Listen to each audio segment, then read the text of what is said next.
Atlético Nacional. That's the team we're looking at right now. Atlético Nacional, Colombian team. I said last week, every game that comes through or video that's made, I put another shirt on. I've got a closet full of soccer shirts, and each time I make a video, I'm going to put another shirt on. Today, it's Atlético Nacional from Colombia. Reason why, as he takes a seat, Umberto emailed last show to fifascup@gmail.com, and I thought, well, hey, I've got a shirt from his town. I'll put it on. So there we are. The green from Medellin, Colombia. El Verde, the green. Verde Lagos, Rey de Copas, King of Cups. They are one of the top teams in Colombia, if not the top team in Colombia and in South American football. Very successful team. Founded in 1947, so they're 74 years old right now. Not what you could say the average club, big club. And here's the thing, 2 Copa Libertadores titles as well. One of them was in 1989. Now here's the funny thing, I'm not saying he has anything to do with it. I'm not saying anything, it's just a perception. But in 1989, Pablo Escobar was in the Medellin area. He may have been absolutely at his big ranch, Hacienda Nápoles. He may not have been, he could have been anywhere. But he was connected in some ways, maybe financially I believe is the way, to Atlético Nacional. And in that time when he was a big drug king, apparently, Nacional won the Copa Libertadores for the first time. So he may have had something to do with it, he may not, but there's a connection there somewhere, and it's quite amusing. But it's nothing to do with Medellin today, because it's nothing to do with drugs. Fantastic city, very vibrant, and going places, and tourism is massive. So, Umberto, thank you very much for the email, fifascup@gmail.com.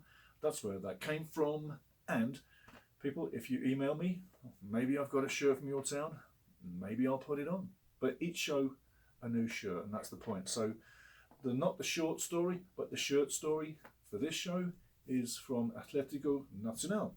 Now, moving on to wrapping up from today's Saturday, and we're going to look at tomorrow's Sunday pretty soon. But I'm going to wrap up this show pretty quickly because there's an agenda I want to get to. And it's what constantly goes on at football now. And I think you and me have both had enough of it. So I'm going to get to it pretty soon. So stay there. This is not going to go on forever. But I'm going to go through the games from today, Saturday, and look at Sunday. And then I'm going to get to the agenda, which is another show. But I will promote that at the end of this. So stay there. You're going to love what I'm saying. Right, from the top down. First game talking about Manchester United taking on Leeds. I got to say, I'm really disappointed with Leeds. I thought I would have seen more from Leeds United. Shocking. Yeah, Man United had the pressure. Man United had the ball. A lot of running. Green was a good little scorer. Hernandez was on fire with the shots.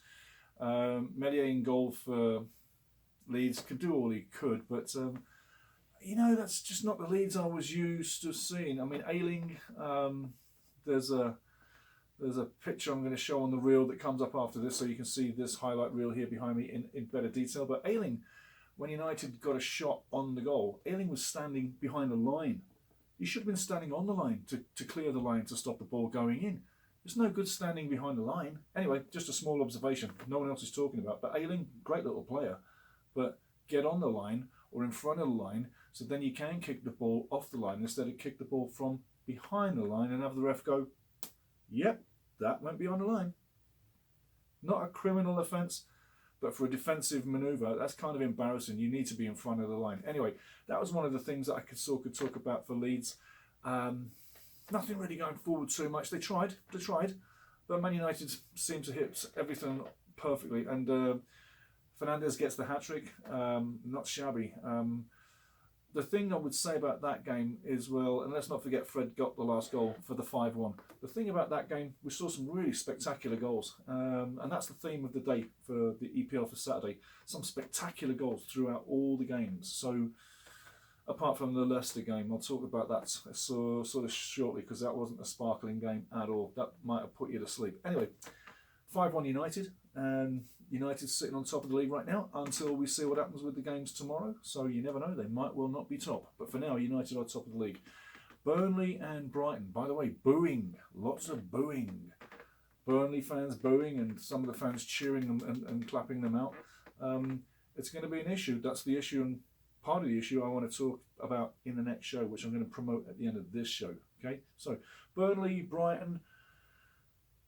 Burnley take the lead. Tarkowski's header. He pushes Maupay out the way. I can't believe that VAR would give that goal, and that's the length of VAR. They're not showing you on TV now because they don't want you to know what they're seeing.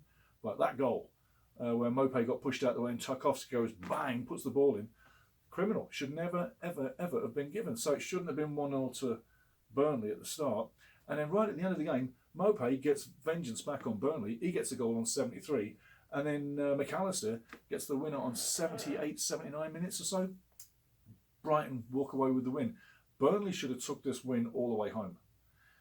I've said before, Burnley are in the fate of 8. They're one of the 5 clubs in that zone just above the bottom 3, that if it doesn't get going soon, they'll be in the bottom 3. Burnley were in the bottom 3 a lot last year and just survived. They might not survive this year. Just saying. You've got to win your games. Stop taking goals when you're leading. Anyway, 2-1 to Brighton. Brighton get a shocker win on the road. That's good for their anti-relegation fever. So Brighton's looking good for day one. Everton 3, Southampton 1. It didn't start too good for Everton. Keane coughs up the ball in front of the goal area with what I call this tic-tac-toe madness soccer. They're all playing this stupid brand of football where you've got to play it out from the goalkeeper, especially you've got to use the goalkeeper. Forget about it. The simplest coaching moving forward is forget about that on your back line because people cough it up and it costs you goals. And it's embarrassing. Keane embarrassed himself in front of these defence, in front of goal. And hey, Armstrong at the end of it, as the absolute chance, was just going, bang, in you go. Lovely finish, mind you, right in the top corner. But again, this tic-tac-toe football, stupid football, they're all playing it. The coach that goes back to the old-fashioned 4-4-2, launch it long out the back, go down the wings and have nothing through the middle, that guy's going to win trophies. It'll be so simple. And a guy that just takes the ball through a line, these midfield lines, get a guy not to pass it wide, go through, run through with yourself, take a dummy, run through tic-tac-toe 1-2 with somebody, you split these people wide open. I don't know why it's not happening, but anyway, just saying. The tactics today are so, every team doing the same thing. You might as well just go there and just take the shirt off or take the badge off the shirt and just put them all in generic shirts because you just don't know really what team would play if you did that. It's only the badge that tells you which team's playing and a little bit of quality on the finish, but other than that, they all play the same brand of football that, quite frankly, it is getting boring. Just saying. It's not exciting as if you've got sort of like a genius on the field and he's making things happen. So, just one of them things. So, Everton 3-1 on the day. Richarlison gets a goal. Doucouré gets a goal and Calvert-Lewin gets one at the end. And Calvert-Lewin missed a few big chances and he's grinning all the way. So, you know he's in good form and you know he's going to get goals. So, Calvert-Lewin, final game, 3-1 there. And you've got to say Southampton's going to have problems. Everton's going to finish mid-table. Rafa, hated by some of the fans, is going to slowly win them over if he wins games like that. If they go on a run of winnings, Rafa will win those bad fans over. They're not bad people. They just don't like Rafa because he's ex-Liverpool. But that you can understand. But the thing is, with the Everton fans, if Rafa takes Everton on a few wins, it might well win them over. Moving on, Leicester City taking on Wolves. That was the most boring game I've ever seen recently. Vardy gets the winner. Vardy missed a few chances, and that's just the way it is. I'll tell you what. The other thing about the game is that Wolves have no creativity. They didn't create anything. There's no end product. No goals. A little bit worried about Wolves at the moment. I mean, I hope that they can get this fixed soon. But Wolves didn't look like the Wolves of Nunes. Like Espirito. It didn't look like his team, and it certainly isn't his team now. So Leicester 1, Wolves 0. Boring game. Leicester get 3 points. That's good for them. Now, here's a funny one. Watford and Villa. Aston Villa. Guys, you can't start playing after 65 minutes. You've got to start from minute 1. Watford were 2-0 up at half-time, and bless them, they deserved it. Cracking goals. Dennis on 10 and Sarr on 42. Brilliant. 2-0 up, and it looks like they're coasting, and they were coasting. And Hernandez gets a beautiful one. Cucho Hernandez gets a beautiful goal on 67, and you're thinking, how many goals are Watford going to get here? And when is Villa going to wake up? Well, eventually they did wake up. And McGinn on 70 and Ings on 90. Very late. Danny Ings gets his goal as a striker for the club. but it's a penalty 90 minutes in. If Villa had played in the first half like they did in the second, they may well have won.